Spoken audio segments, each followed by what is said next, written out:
Bharat energy transition index में 71वें स्थान पर, ऊर्जा क्षमता और निवेश में सुधार के बावजूद। The great Indian Kapil show season 3 का पहला गेस्ट सलमान खान होगा, जो 21 जून 2025 से नेटफ्लिक्स पर स्ट्रीम होगा। गुरुग्राम के होटल में स्विमसूट पहने टूरिस्ट्स को एक आदमी खिड़की से रिकॉर्ड करते हुए पकड़ा गया। 35 साल बाद टॉम क्रूज को मानद ऑस्कर मिलेगा। डीएलएफ ने गुरुग्राम में 164 लग्जरी घर आरएस 11,000 करोड़ में एक हफ्ते में बेचे। अमरनाथ यात्रा के लिए इस साल हेलीकॉप्टर सेवा नहीं होगी, श्राइन बोर्ड। रेडिट ने सचिन तेंदुलकर को ब्रांड एम्बेसडर बनाया, जिससे फैंस अब रेडिट पर उनसे जुड़ सकेंगे। महाराष्ट्र सरकार ने कक्षा 1 से 5 तक हिंदी को तीसरी भाषा बनाना अनिवार्य किया, जिस पर मराठी भाषा कार्यकर्ताओं ने विरोध जताया। ग्लेनमार्क को यूएसएफडीए ने उनके मोनरो प्लांट पर निरीक्षण के बाद 5 ऑब्जर्वेशन दिए। केदारनाथ ट्रैक रूट पर भूस्खलन से 2 की मौत, 3 घायल।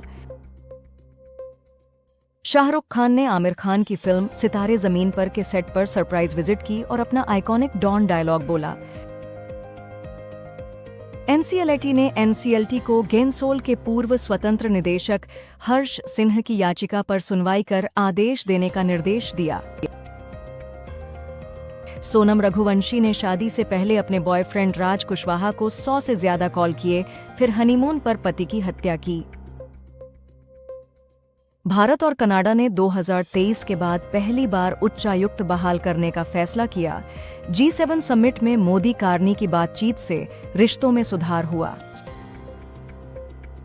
वनप्लस ने ऑप्टिमस इलेक्ट्रॉनिक्स के साथ मिलकर इंडिया में प्रीमियम आईओटी डिवाइस बनाने की शुरुआत की। प्रधानमंत्री मोदी ने क्रोएशिया में कहा कि युद्ध से समाधान नहीं, सिर्फ संवाद और कूटनीति ही रास्ता है। यूएस सुप्रीम कोर्ट ने 6-3 के फैसले में ट्रांसजेंडर बच्चों के लिए जेंडर अफर्मिंग केयर पर टेनेसी बैन को मंजूरी दी। प्रधानमंत्री मोदी ने क्रोएशिया के शीर्ष नेतृत्व से द्विपक्षीय संबंध मजबूत करने पर चर्चा कर अपनी यात्रा समाप्त की। 18 जून 2025 को दिल्ली से बाली जाने वाली एयर इंडिया फ्लाइट AI-2145 ज्वालामुखी विस्फोट के कारण सुरक्षा हेतु दिल्ली लौट आई। एयर इंडिया ने ऑपरेशनल कारणों से 17 जून की लखनऊ मुंबई फ्लाइट कैंसिल की। यात्रियों के लिए वैकल्पिक व्यवस्था की जा रही है। पूर्व नागरिक उड्डयन मंत्री प्रफुल्ल पटेल ने अहमदाबाद में हुई एयर इंडिया हादसे पर सिंगापुर एयरलाइंस की चुप्पी पर सवाल उठाया। हैदराबाद बेगमपेट एयरपोर्ट को बुधवार सुबह बम धमकी मेल मिला, पुलिस जांच जारी। बाली से दिल्ली जा रही एयर इंडिया फ्लाइट खराब मौसम के कारण वाराणसी डाइवर्ट हुई और रात को दिल्ली के लिए रवाना हुई। ईरान ने इजराइल पर फतह-ओड हाइपरसोनिक मिसाइल दागने का दावा किया, जो दोनों देशों के संघर्ष में तनाव बढ़ा रहा है।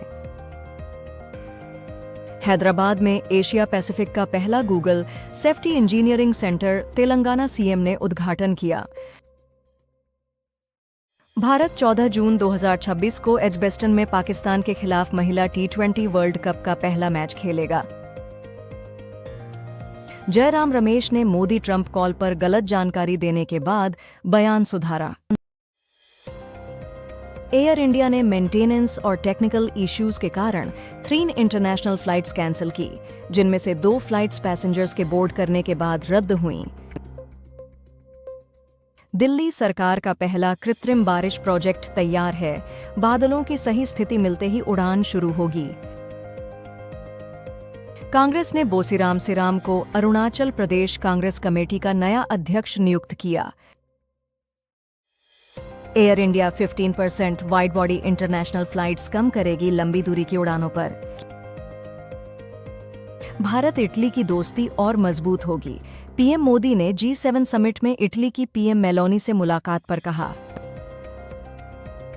खामेनेई बोले युद्ध शुरू हो गया जब ईरान ने इजराइल पर हाइपरसोनिक मिसाइल दागी। भारत ने पाकिस्तान के साथ मुद्दों पर कभी मध्यस्थता नहीं मानी और न ही मानेगा, पीएम मोदी ने ट्रंप से कहा। कंगना रनौत बनी वर्ल्ड पैरा एथलेटिक्स चैंपियनशिप की ब्रांड एम्बेसडर, जो सितंबर-अक्टूबर में दिल्ली में होगी।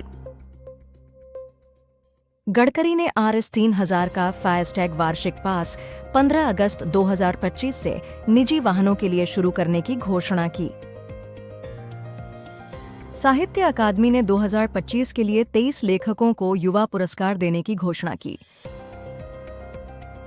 सरकार जल्द ही भारतीय मानक समय के अनिवार्य उपयोग के नियम लागू करेगी, मंत्री प्रहलाद जोशी। संजय कपूर का अंतिम संस्कार 19 जून को दिल्ली में होगा।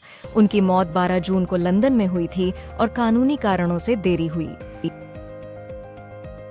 भारत ने ईरान इजरायल युद्ध के बीच फंसे 110 भारतीयों को बचाने के लिए ऑपरेशन सिंधु शुरू किया।